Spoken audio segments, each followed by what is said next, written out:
저는 설교를 가끔씩 하다 보면 설교가 긴장되는 게 아니고 순서가 긴장이 돼요. 1년에 한 번씩 하니까 이게 신경을 쓰는 게 설교의 내용이 아니고 예배 순서를 빼먹지 않을까? 그리고 오르고 내리고 하는 것이 1년에 한 번씩 하다 보면 여러분도 해보십시오. 혼돈이 됩니다. 그래서 저는 앉아서 요때는 들어가야 되나 나와야 되나 이 신경을 설교보다 더 많이 씁니다. 아무튼 여러 모양으로 그럼에도 불구하고 합력하여 선을 이루시는 줄 믿으시기 바랍니다. 저는 로마서 15장 14절에서 16절의 말씀을 가지고 당신은 또 다른 은혜를 아십니까? 라는 제목으로 함께 하나님의 말씀의 은혜를 나누기를 원합니다. 한번 우리 옆 사람 보면서 이렇게 인사했으면 좋겠습니다. 당신은 또 다른 은혜를 아십니까?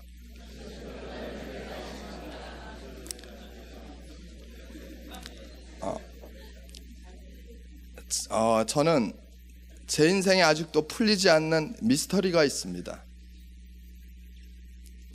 아무리 생각을 해봐도 풀리지가 않습니다. 어떻게 제가 예수 믿고 성령으로 거듭나 하나님의 종이 될 수 있었는지 지금 생각해도 자다가도 일어나서 아무리 생각해봐도 모든 것들을 다 동원해서 인간이 갖고 있는 모든 사변 철학이든 인간이 갖고 있는 모든 학문을 다 동원해서 아무리 논리적으로 맞춰봐도 제가 예수 믿고 목사가 된 것은 미스터리입니다. 왜냐하면 단 한 번도 복음을 들을 수 있는 기회가 제게는 주어진 적이 없기 때문에, 단 한 번도 예수 그리스도의 복음을 접할 수 있는 그런 가능성이 제로인 상태에서 저는 살았었기 때문에 지금도 저에게는 목사가 되어 있는 이것이 정말 불가사의한 일입니다. 그런데 저와 똑같은 그런 불가사의하게 자기의 인생 가운데 변화를 느끼고 그것을 항상 고백했던 한 사람이 있습니다. 바로 이 로마서를 기록한 사도 바울입니다. 이 사도 바울 역시도 그의 평생에 계속하여 그런 고백의 연속적인 삶을 살았습니다. 어떻게 나 같은 죄인이, 어떻게 나 같은 예수 그리스도를 핍박하던 자가 어떻게 구원받았고 하나님의 증인이 되어졌고 복음의 전도자가 되어졌는지 아무리 생각해도 도무지 해석이 안 되는, 이해할 수 없는 그런 일이라고 바울은 누누이 자기의 서신서 13권에서 계속해서 고백을 합니다. 오늘 우리가 읽었던 이 하나님의 말씀을 보면 바울이 로마서를 기록하게 된 이유를 설명하고 있습니다. 사실 우리가 읽은 이 14절에 보면 로마 교회 교인들은 너무너무 신앙생활을 하는 데 있어서 모범적인 교회 성도들이었습니다. 내 형제들아, 너희가 스스로 선함이 가득하고 모든 지식이 차서 능히 서로 권하는 자임을 나도 확신하노라. 그 당시 로마 교회가 문제가 있어서 사도 바울이 로마서를 기록한 것이 아닙니다. 로마 교회 성도들은 그 당시에 빌립보나 에베소나 고린도에 있는 여러 교회들에 비해 봤을 때 가장 모범적인 교회였습니다. 오늘 바울이 기록한 것처럼 그들은 스스로 선을 행하고, 그리고 그들은 지식적으로도 세상적인 학문적으로도 탁월한 사람들이었지만 또한 성경 지식에 있어서도 아주 상당히 능한 사람들이었습니다. 그리고 서로 권하고 위로하고 건면하고 서로 세워주는 가장 아름다운 교회의 모습이 로마 교회의 모습이기도 했습니다. 많은 사람들은 로마 교회가 문제가 있어서 로마서를 기록했다고 생각하는데 사실은 아니에요. 로마 교회가 그 당시에는 가장 모범적인 교회 중에 하나였습니다. 그런데 사도 바울이 굳이 로마서를 기록한 이유가 있습니다. 사도 바울은 이렇게 아름다운, 나무랄 데 없이 아름다운 믿음의 생활을 하고 있는 이 로마 교회 성도들에게 이 로마서를 쓰고 싶었던 분명한 이유가 있습니다. 15절에 보면 그러나 내가 너희로 다시 생각나게 하려고 하나님께서 내게 주신 은혜로 말미암아 더욱 담대히 대략 너에게 썼노니. 사도 바울이 왜 썼느냐? 로마서를 내가 너에게 다시 생각나게 하려고, 하나님이 내게 주신 은혜를 다시 한번 너희들에게 생각나게 하려고, 너희들이 받은 은혜를 다시 한번 기억하게 하려고 내가 로마서를 썼다고 분명히 기록하고 있습니다. 사도 바울은 로마 교인들에게 복음의 감격을 다시 회복시켜주고 싶었습니다. 여러분, 다메섹 도상에서 사도 바울이 부활하신 주님을 만나고 나서 그의 인생을 송두리째 바꾸는 정말로 그 그의 인생을 180도로 완전히 바꿔놓은 중요한 하나가 있었습니다. 바로 그것이 무엇이냐? 은혜입니다. 사도 바울은 다메섹 도상에서 부활하신 주님을 만나기 전에 은혜라고 하는 단어를 들어본 적이 없는 사람이었습니다. 부활하신 주님을 만나기 전에 사도 바울은 단 한 번도 은혜가 뭔지를 생각해 본 적이 없고 은혜라고 하는 단어 자체도 알지 못했던 율법주의자였습니다. 그는 오직 율법의 행위로만 의롭다함을 입는 철저한 바리새인이었고, 철저한 그는 율법의 랍비 출신이었습니다. 그는 은혜라고 하는 걸 경험해 본 적도 없고 은혜라고 하는 단어를 들어본 적도 없는, 태어나서 주님 만날 때까지 단 한 번도 은혜라고 하는 두 글자를 접해본 적이 없는 사람이었습니다. 그런데 그가 주님 만나고 나서 깨달은 놀라운 것은 바로 이 은혜였습니다. 그가 예수님을 만나고 나서 가슴 가득히 느끼고, 그리고 그렇게 놀라운 그것을 체험하고 그것 때문에 감격했던 그것이 바로 하나님의 은혜였습니다. 여러분, 우리가 잘 알다시피 은혜는 전혀 받을 자격이 없는 자에게 주어지는 하나님의 선물입니다. 은혜라고 얘기할 때 가장 중요한 전제가 무엇이냐면 나는 자격이 없다는 겁니다. 여러분이 은혜라고 하는 얘기를 딱 들으면 그 은혜라고 하는 두 글자 속에 전제되어 있는 건 뭐냐면 나는 자격이 없다는 겁니다. 다른 하나는 자격이 없는데 공짜로 거저 하나님이 주셨다는 겁니다. 그게 은혜입니다. 사도 바울은 이 은혜라고 하는 이것을 깨닫고 나서 그의 평생을 이 은혜라고 하는 두 글자 때문에 하나님의 나라와 하나님의 복음을 위해서 헌신합니다. 바울이 하나님 앞에서 발견한 은혜가 무엇일까요? 나 같은 죄인이 구원받았다는 것입니다. 나 같은 죄인이, 한마디로 말하면 구원받은 은혜입니다. 바울은 이 사실을 로마서 곳곳에서 계속해서 고백합니다. 아니, 바울의 서신서 13권을 보게 되면 그 바울의 서신서 13권 가운데 가장 많이 등장하는 단어가 뭔지 아십니까? 은혜입니다. 은혜. 그 대표적인 말씀이 로마서 3장 24절입니다. 그리스도 예수 안에 있는 구속으로 말미암아 하나님의 은혜로 값없이 의롭다 하심을 얻은 자 되었느니라. 하나님의 은혜로 값없이 의롭다 하심을 얻은 자 되었다는 것이죠. 바울이 구원의 은혜를 깨닫고 나서 또 깨달은 다른 은혜가 있었습니다. 저는 오늘 이 바울이 기록한 이 하나님의 말씀을 통해서 그 또 다른 은혜를 살펴보고자 합니다. 바울이 구원의 은혜를 깨닫고 나서 깨달은 또 다른 은혜가 있었으니 그 은혜가 무엇이냐? 바로 자신을 불러서 예수 그리스도의 복음의 증인되게 하셨다는 은혜였습니다. 사도 바울이 로마서의 마지막 이 15장, 이제 마지막에 편지를 로마서를 마무리하면서 다시 한번 로마 교인들에게 전해주고 싶고 일깨워주고 싶었던 또 다른 은혜가 있었으니 그 은혜가 무엇이었냐? 바로 복음의 증인된 은혜였습니다. 그것을 사도 바울은 마지막으로 다시 한번 강조하고 싶어서 이 로마서 15장을 기록합니다.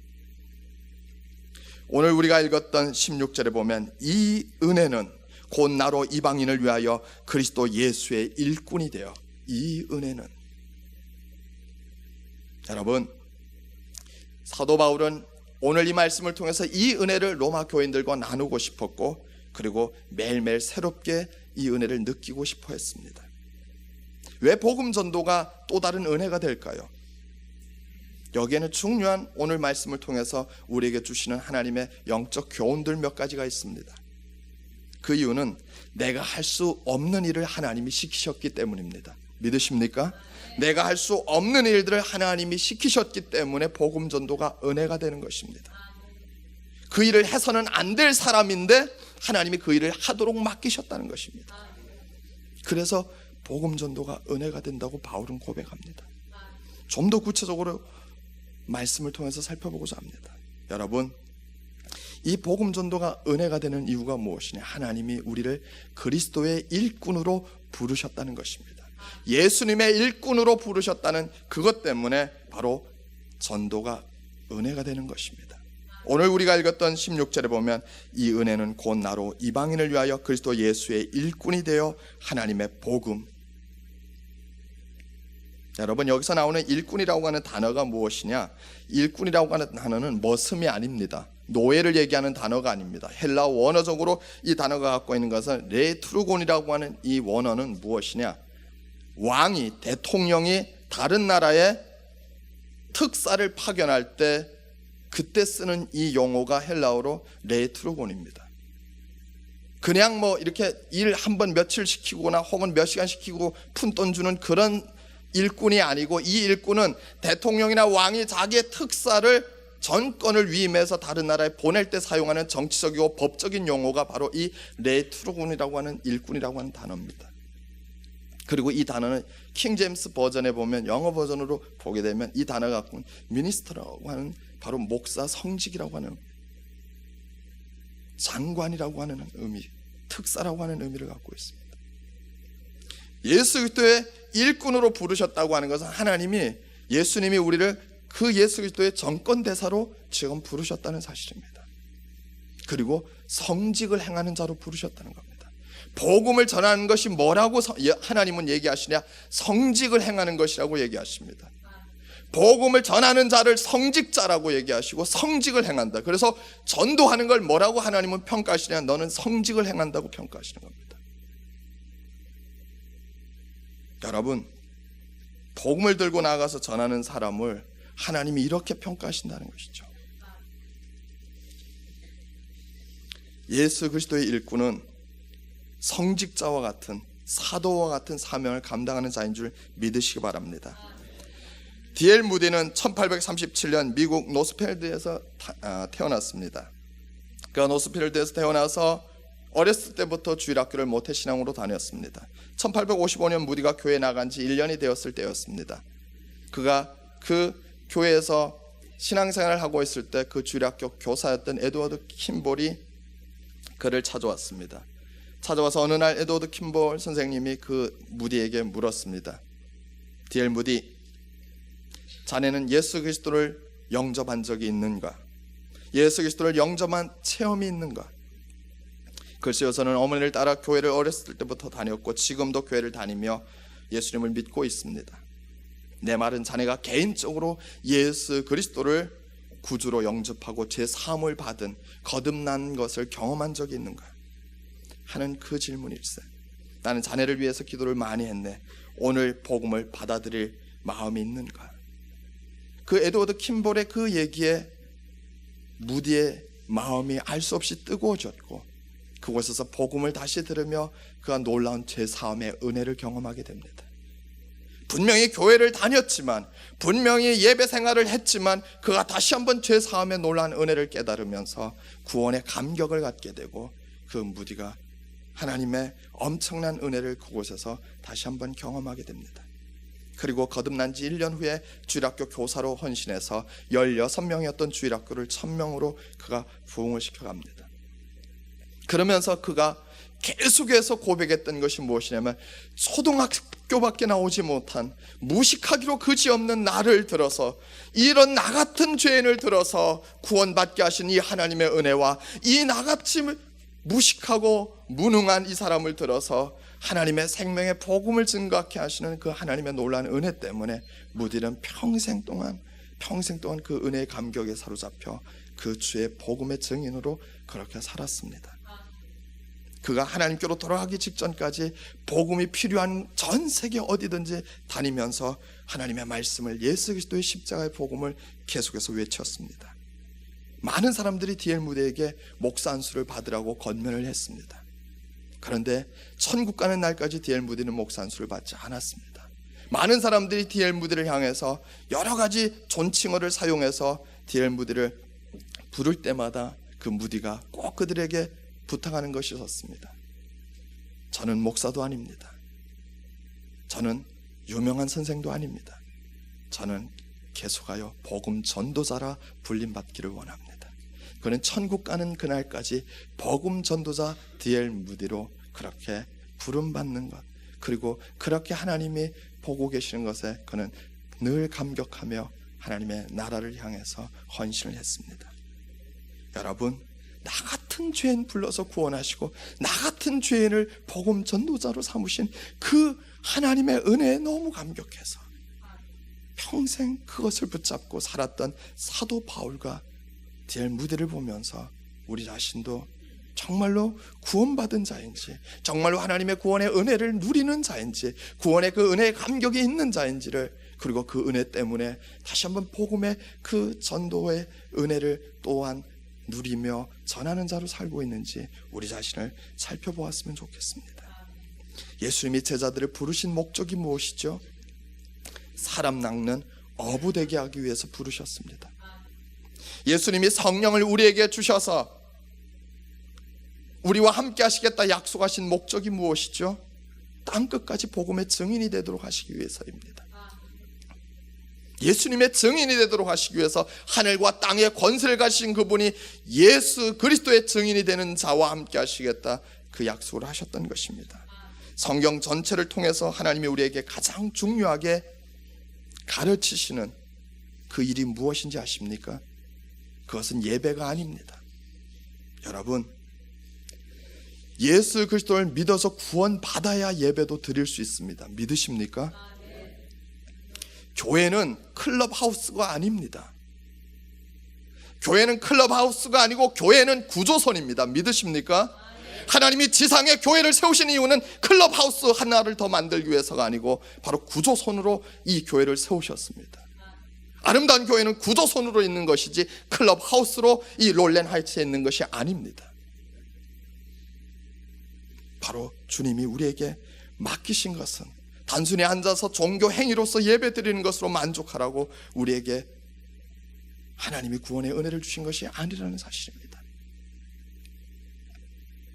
여러분, 원래 예수 믿고 정말 예수 믿고 예배 드리는 것이 목적이라면, 교회 존재의 목적이고 또한 우리가 신앙생활하는 목적이라면, 하나님이 우리를 예수 믿은 다음에 바로 천국으로 데려가시는 게 훨씬 나아요.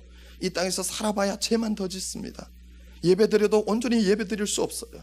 차라리 예수 믿자마자 바로 천국 데려가시면 천국엔 죄가 없어요. 거기서 더 온전히 영원토록 하나님을 예배할 수 있습니다. 그런데 예수 믿고 나서도 여전히 이 땅에 살게 하시는 하나님의 목적이 무엇이냐?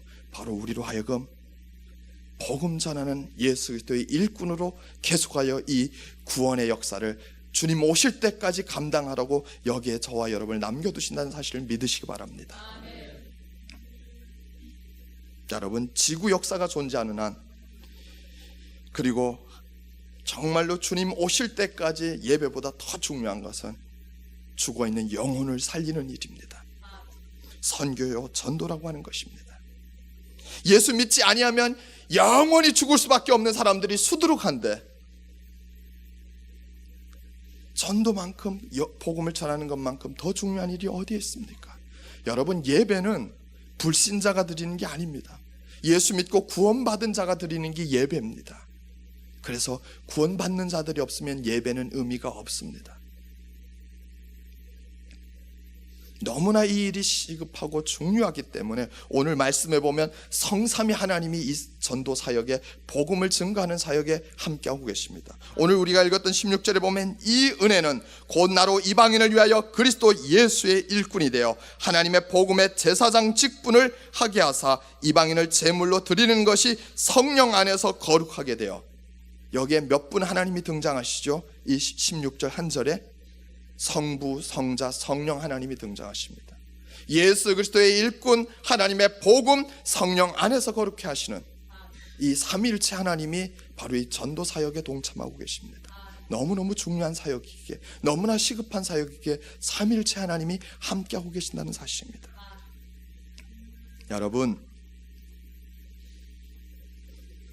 예수 그리스도의 일꾼이요 하나님의 복음의 증인, 그리고 성령 안에서 거룩하게 하시는 이 역사, 우리가 늘 하나님이 우리의 삶 가운데 동행하기를 소망하고 그렇게 기도하고 있습니다. 또 우리의 가정에, 우리의 자녀들에게 삼위일체 하나님이 함께 동행하시기를 우리는 기도합니다. 근데 여러분, 이 기도가 더디게 응답되거나 응답되지 않을 때도 있습니다. 무엇이 문제인지 아십니까? 삼위일체 하나님이 함께 하시는 하나님의 기준이 있다는 사실입니다. 우리가 원하는 기준에서 하나님이 함께 하시는 게 아니고 하나님이 원하시는 기준에서 하나님이 함께 하신다는 겁니다. 삼위 하나님이 어디에 함께 하시느냐? 복음을 증거하는 자들에게 삼위 하나님이 함께 하십니다. 복음을 증거하는 자들. 바울은 평생 이 그리스도 예수의 일꾼으로 하나님의 복음의 제사장으로 이 사명을 감당하는 삶을 살았습니다. 나 같은 사람이 어떻게 이렇게 큰 은혜를, 이 하나님의 생명의 복음을, 생명의 말씀을 증거하는 증인으로 살아갈 수 있을지, 아니 살아갈 수 있게 되었는지 생각을 하면 너무너무 가슴이 뭉클합니다. 사도 바울도 평생 이 감격을 갖고 살았습니다. 매를 맞을 때나 감옥에 있을 때나 그것 때문에 감격했고 눈물 흘렸습니다. 제가 한국에서 부목사로 사역할 때였습니다.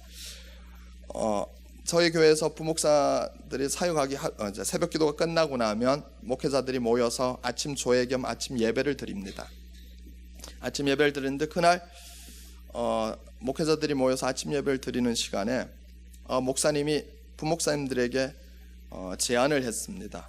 우리 부목사님들 중에 한 분이 국제 전도 폭발 지도자 훈련을 가서 지도자 과정을 이수하고 와서 교회에서 성도들을 좀 전도 폭발 훈련을 시켜줬으면 좋겠다. 근데 거기에 참석한 많은 부목사님들이 나중에 제가 들어보니까 다 요 핑계 저 핑계 대면서 다 저는 이래서 힘들고요, 이래서 어렵고요 이러면서 다 빠졌습니다. 근데 그날 마침 제가 새벽기도 설교 담당이어서 새벽기도 설교를 하고 나서 너무 피곤해서 교회에 있는 교회 제가 그 룸에 가서 한 3층 룸에 가서 자고, 그리고 깜빡 깊은 잠에 들었다가 깨어나 보니까 이미 아침 예배가 한참 진행이 되고 있는 도중이었습니다. 그래서 늦게 제가 예배가 끝날 쯤에, 도중 좀 지나서 끝날 쯤에 헐레벌떡 딱 들어가니까 제 앞에 신청서 한 장이 이렇게 있는 겁니다. 이미 제 이름으로 이미 목사들이 빠질 사람 다 빠지고, 그리고 저희가 결정을 했습니다. 이러고 김 목사가 가기로. 근데 제가 지각을 했기 때문에 뭐 변명의 여지도 없고, 지각을 했기 때문에 너무 민망해가지고 싫습니다 이렇게 하기도, 지금 죄송합니다 이러고 들어가는 그런 상황이었기 때문에 울며 겨자 먹기로 신청서를 받아들고 거의 반강제적으로 국제전도 폭발 훈련을 갔습니다. 가면서 차 안에서 제가 나는 사역들 해야 될 사역들이 여러 가지가 있는데 2중 3중으로 또 이렇게 사역을 해야 되니까 너무 힘들다 그러면서 마음에 너무너무 부담을 갖고, 그리고 기쁨이 아니고 감사가 아니고 부득이함으로 마지못해 억울한 심정으로 그렇게 국제전도 폭발 훈련을 갔습니다. 근데 갔는데 가서 첫 강의 시간에 그 총재 목사님이 첫 강의 시간 첫 마디에 제가 대성통곡하며 하나님 앞에 회개했습니다. 그 첫 마디가 그것이었습니다. 여러분은 예수님이 부끄러우십니까? 여러분은 예수님이 부끄러우십니까? 여러분은 예수님이 부끄러우십니까? 아니면 여러분은 예수님이 자랑스러우십니까? 근데 그 여러분은 예수님이 부끄러우십니까? 그 얘기를 듣는 순간 제가 그곳에서 하나님 앞에 통곡하면서 회개했습니다. 지금까지 하나님, 제가 목사이면서도 예수님을 부끄러워했습니다. 지금까지 제가 예수 그리스도를 자랑스럽게 정말 구원받았다, 그리고 정말 하나님의 은혜를 경험했다고 하는데 저는 예수 그리스도를 부끄러워하는 자였습니다. 하나님 앞에 가슴을 치면서 회개했습니다. 그러면서 그곳에서 전도 폭발 훈련을 마치고 나서 그 뒤에 전도팀을 데리고 노방전도를 다니기 시작했습니다. 남산 타워부터 서울 지하철부터 서울 곳곳을 누비며 전도팀과 함께 만나는 사람들에게 예수 그리스도를 자랑하기 시작했습니다. 쌍욕을 해대는 사람들, 정신 이상자처럼 취급하는 사람들, 별의별 사람들 다 만났습니다. 별의별 종교인들을 다 만났습니다. 그런데 그때마다 그들이 욕을 하고 그들이 정신 이상자 취급을 하는 그들의 눈길 가운데서도 제 마음 가운데 계속해서 울렸던 하나가 있었습니다. 나의 예수님이 너무 자랑스러우십니다. 나의 예수님이 너무 자랑스러우십니다. 쌍욕을 해대는 소리가 어느 순간부터는 욕이 아니라 오히려 예수님의 칭찬으로 들려지는 신비한 경험들을 했습니다. 내가 자랑스러우냐? 나도 내가 자랑스럽다. 놀라운 것은 정말로 지금 목사가 되어서 신학교에서 경험할 수 없었던 은혜를 저는 노방전도를 하는 그 몇 년의 시간들 동안 엄청난 하나님의 은혜들을 경험했습니다. 그리고 어디를 가든지 사람들이 욕을 해도 늘 제 속에서 나오는 신앙의 고백이 있었습니다. 나의 예수님이 자랑스러우십니다. 저는 예수님이 부끄럽지 않습니다. 예수님이 자랑스럽습니다. 나를 위해서 십자가에, 나의 죄를 위해 대신 십자가에서 죽으신 그 예수님, 나의 죄를 위해서 대신해서 당신의 생명을 내어주신 그 예수님, 나의 구주 예수 그리스도가 너무 자랑스러우십니다. 너무 자랑스러우십니다. 그 주님을 부끄러워하지 아니하는 그 마음이 사도 바울에게도 동일하게 있었던 것을 우리는 압니다. 로마서 1장 16절에 보면 내가 복음을 부끄러워하지 아니하노니 이 복음은 모든 믿는 자에게 구원을 주시는 하나님의 능력이 됨이라. 여러분은 예수님이 부끄러우십니까?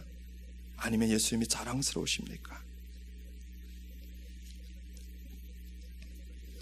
디모데전서 1장 12절 13절의 말씀을 한번 우리가 살펴보겠습니다. 디모데전서 1장 12절에서 13절의 말씀입니다. 한번 우리 다 같이 읽어봅니다. 시작.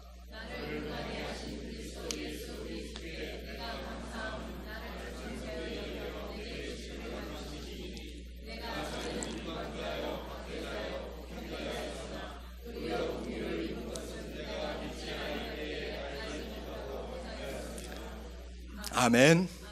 사도 바울이 무엇이라고 고백하느냐? 나는 비방자요, 박해자요, 폭행자였고 하나님이 쓰실 만한 구석이 하나도 없는 자인데 도리어 은혜를 입었고 국류를 입어 그리스도의 은혜로 하나님이 나를 충성되게 여겨 그 복음의 증인 직분을 맡기셨다는 것이죠.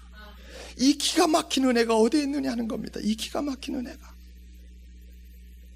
그 은혜가 너무 감사해서, 너무 그 은혜가 감당할 수 없어서 사도 바울은 자기의 생명까지 던지며 그 예수 그리스도의 증인으로 그의 평생을 헌신했습니다.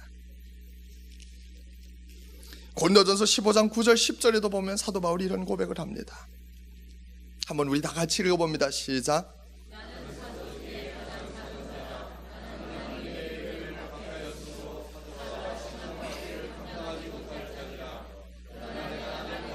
하나님의 은혜로 된 것이니 내게 주신 그의 은혜가 헛되지 아니하여 내가 모든 사도보다 더 많이 수고하였으나 내가 한 것이 아니요 오직 나와 함께 하신 하나님의 은혜로다. 아멘. 사도 바울은 자기에게 복음 전할 만한 자격이 없는데, 그런데 하나님이 내게 이 복음 전할 수 있는 이 놀라운 영광스러운 직분을 주셨다는 거예요. 이게 하나님의 은혜라는 겁니다. 복음을 전하는 것이, 이것이 얼마나 큰 하나님의 은혜인지를 바울이 지금 고백하고 있는 것입니다. 구원받은 것만 은혜가 아니고 구원받은 자로서 이제는 그 복음의 증인으로 살게 하시는 이 또 다른 은혜가 있음을, 이 또 다른 은혜가 있음을 로마 교인들에게 지금 바울이 선포하고 있는 것입니다.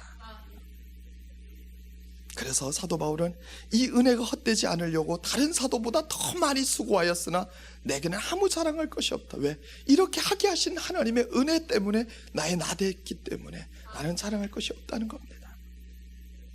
여러분, 우리가 구원받은 거, 하나님이 우리를 부르셔서 우리를 선택하신 거 아무나 선택하신 게 아닙니다.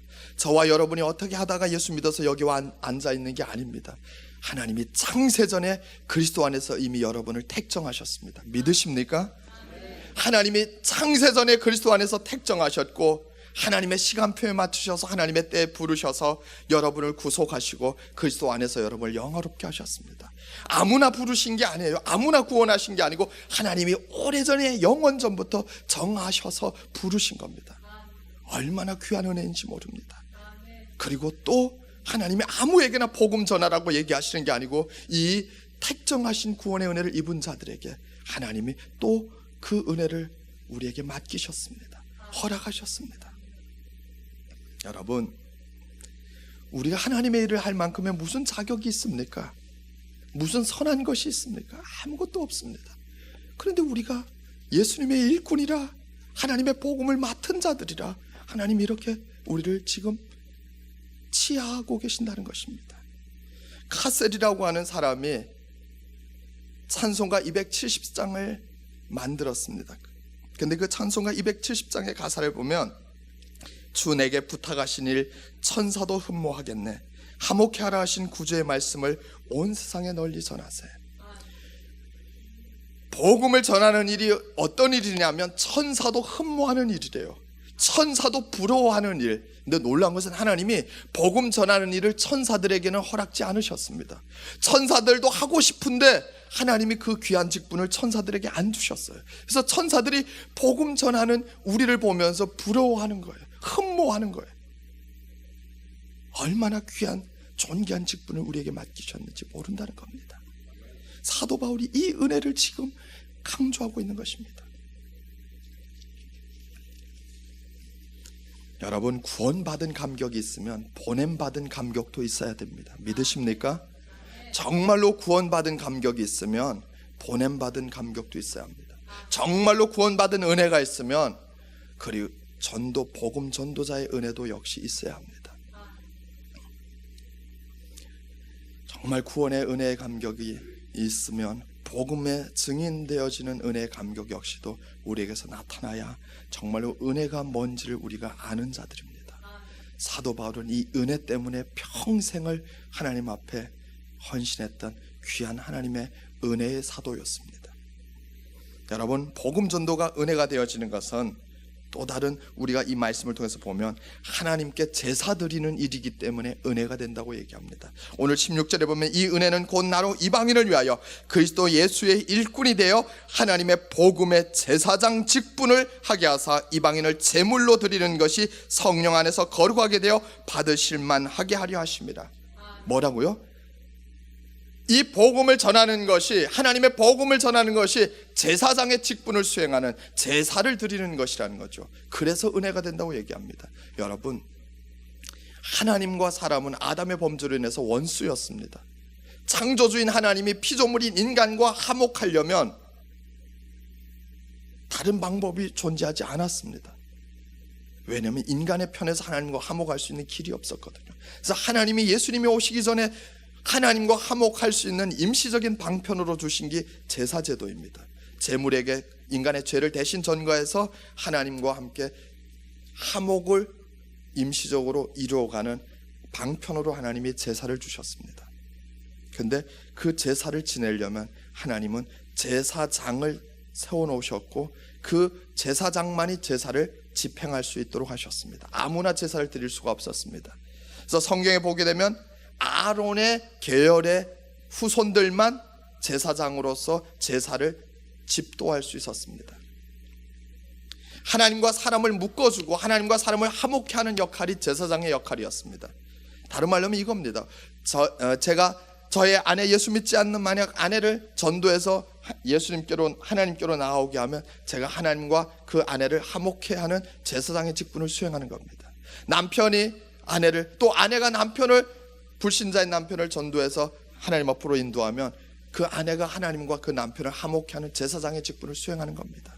여러분의 가정의 형제들, 여러분 주변에 있는 사람들을 하나님께로 인도하면 여러분이 그 사람과 하나님이 화목되도록 여러분이 제사장의 직분을 수행하는 제사를 지금 드리고 있는 것입니다. 하나님이 오늘 말씀해 보면 이방인을, 하나님의 복음의 제사장 직분을 하게 하사 이방인을 제물로 드리는 이 제사가 가장 성령 안에서 거룩한 것이라 말씀하십니다. 진짜 거룩한 제사가, 정말로 거룩하게 하나님이 기뻐 받으시는 제사가 무엇이냐? 바로 우리가 하나님의 복음의 제사장으로서 하나님께로 그 죽어있는 영혼들을 데리고 나와 그 복음으로 하나님과 화목되게 하는 그 제사장의 직분을 수행할 때 하나님은 그것을 가장 거룩한 제사라 얘기하십니다. 그래서 사도 바울이 이것이 은혜라 얘기합니다. 아무나 제사장을 할 수 없기 때문에. 여러분, 우시아 시대 때 우시아 왕은 탁월한 왕이었습니다. 하나님도 잘 섬겼던 탁월한 왕이었는데 하나님이 은혜를 주시자 그가 말년에는 교만해져서 나라가 부강해지자 제사장만이 드려야 되는 제사를 이 우시아 왕이 들어가서 집도합니다. 근데 놀라운 것은 하나님이 그 우시아 왕을 문둥병자 되게 하십니다. 그렇게 하나님을 잘 섬겼던 탁월한 왕이었지만 하나님이 제사장의 역할을 아무에게나 주시지 않으셨다는 것입니다. 특별히 선별한 자에게만 제사장의 역할을. 사무엘 시대 때도 사무엘이 드려야 되는 제사를 자기가 집도하다 하나님께 버림받는 사건들을 우리는 기억하고 있습니다. 여러분, 그런데 그 제사장의 직분을 위대한 왕, 위대한 지도자도 노 하고 하셨던 그 하나님이 특별한 사람에게만 주셨던 제사장 직분을 저와 여러분에게 주셨다는 사실을 믿으시기 바랍니다. 하나님의 복음의 제사장으로서의 직분을 하나님이 우리에게 허락하셨다는 겁니다. 바울이 이걸 깨닫고 이것이 얼마나 놀라운 은혜인지, 이것이 얼마나 놀라운 은혜인지를 지금 고백하고 있는 것입니다. 예수 그리스도의 일꾼으로, 그리고 하나님의 복음의 제사장으로 부르신 그 하나님의 은혜가 또 다른 은혜라고 하는 것을 구원받은 로마교회 성도들에게 지금 선포하고 있는 것입니다. 여러분,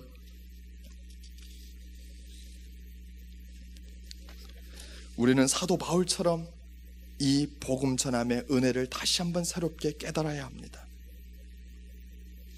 그 은혜가 예수 그리스도의 일꾼으로 부름받아 하나님의 복음의 제사장으로서의 직분을 수행하도록 하시는 너무너무 크고 놀란 은혜라고 하는 사실을 다시 한번 우리의 마음에 새겨야 합니다. 그리고 이 은혜를 붙잡고 우리 주변에서 들려지는 비참한 영혼의 외침에 소리를 기울여야 합니다. 귀를 기울여야 합니다. 그 소리를 들었다면 바울처럼 일어나 제사장의 직분을 수행하셔야 합니다. 하나님이 그것을 바로 성직을 행한다 말씀하십니다. 오늘 저녁이라도 주님이 불러가시면 영원히 놓쳐버릴 영혼들이 여러분 주변에 있을 것입니다. 여러분의 가정에, 또 여러분의 일터에 있을 것입니다.